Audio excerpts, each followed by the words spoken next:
You walk into a familiar room. Nothing looks different.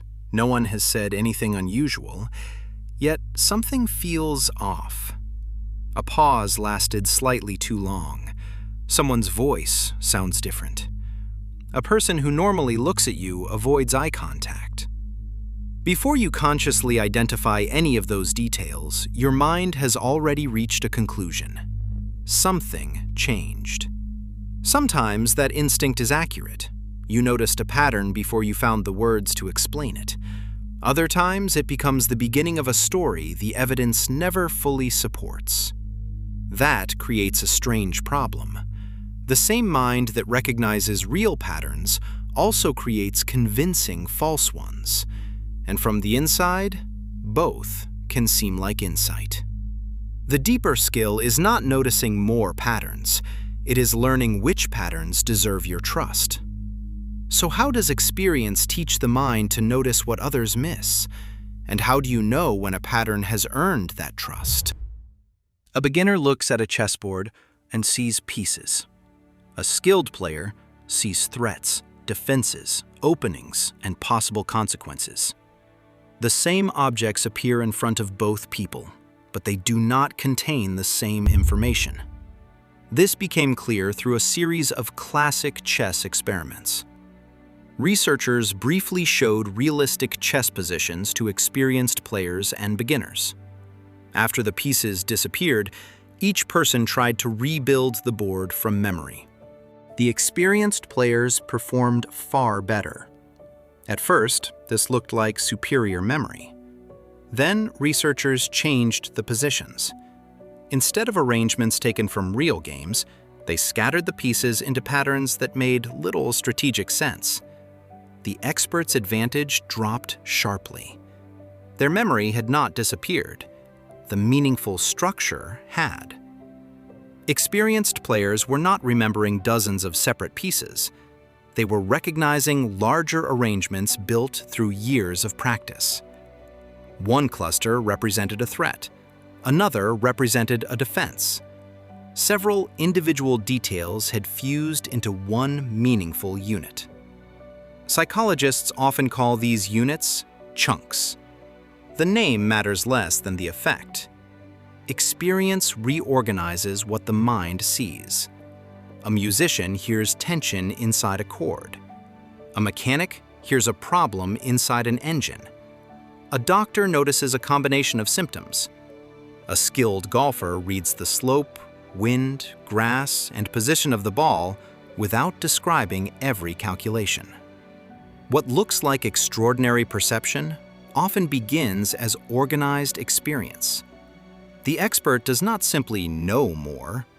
Knowledge changes which details become meaningful. This process begins long before anyone studies a profession or learns a game. Even infants detect recurring relationships in streams of sounds. When a familiar pattern changes, their attention shifts. They do not need to understand probability. They do not need to explain what they noticed. Repeated exposure is enough for an expectation to form. Pattern recognition is not an advanced feature added to thought. It is part of how thought develops. The mind receives incomplete information and searches for regularity. Which sounds tend to appear together? Which movements predict an outcome? Which faces belong to familiar people? Without this ability, every moment would feel disconnected from the one before it. Learning depends on finding continuity. But the mind rarely receives complete information. It has to infer structure before every detail arrives. That makes rapid learning possible. It also creates room for error. Think about something you have practiced for years. Sometimes the answer arrives before the explanation. A sentence sounds wrong. A design seems unbalanced. A number looks suspicious. You sense the problem, then search for the reason. Some skilled intuitions appear to come from rapid recognition of familiar cues. Past experience compresses thousands of encounters into patterns. The conscious mind receives the result without observing every step that produced it. That helps explain why intuition feels immediate. But speed does not prove accuracy. Two instincts can feel identical from the inside. One formed through years of contact with stable evidence, the other formed through fear, expectation, selective memory, or coincidence. Researchers Daniel Kahneman and Gary Klein examined why intuition becomes trustworthy in some environments but not others. Two conditions appeared especially important. The environment needs recurring patterns stable enough to learn, and the person needs useful feedback showing which judgments were accurate. Chess provides both. The rules remain stable, and every move produces visible consequences. Reality corrects the player. Many areas of life provide weaker feedback. Relationships contain hidden motives. Career decisions might take years to judge. Financial environments change. An intuition developed in one setting does not automatically transfer into another. A chess master might recognize a trap within seconds. That skill says little about reading a stranger's intentions. Expertise is often narrow. Confidence is not. Suppose you become convinced that a coworker dislikes you. The belief might begin with something real. Their replies became shorter. They excluded you from a conversation. Their expression seemed tense. Now, every interaction arrives with a meaning already attached. A delayed reply supports the belief. When they act warmly, the mind explains it away. Perhaps they wanted something. Perhaps they were pretending.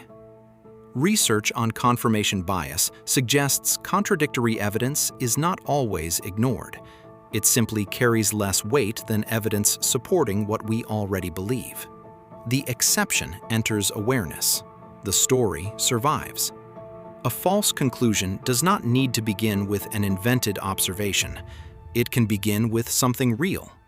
The mistake appears when the interpretation becomes more certain than the evidence allows. Noticing a relationship is one mental achievement. Explaining it is another. Imagine noticing that headaches appear more often on days when you drink more coffee. The pattern might be real, but several explanations remain possible. Coffee might contribute to the headache. Withdrawal might play a role. Poor sleep or stress might increase both. The observation deserves attention. The explanation still needs testing. People often collapse those two steps. A relationship appears, meaning arrives, confidence closes the investigation. Accurate thinking requires keeping observation and interpretation separate long enough for evidence to challenge both. This does not mean distrusting every instinct. It means treating instinct as information rather than a verdict.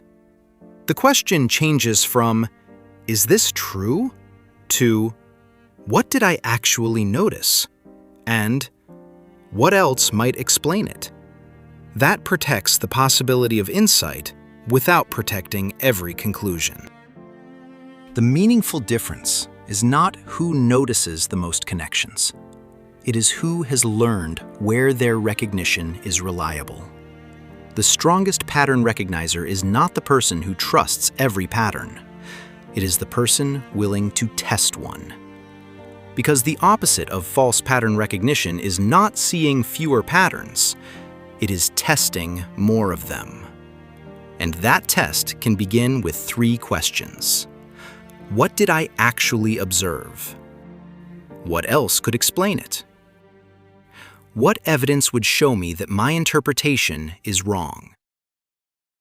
You enter the room again. The pause is still there, the changed voice, the avoided glance. Maybe you noticed something real. Maybe your mind completed the story too soon. For a moment, both can feel exactly the same.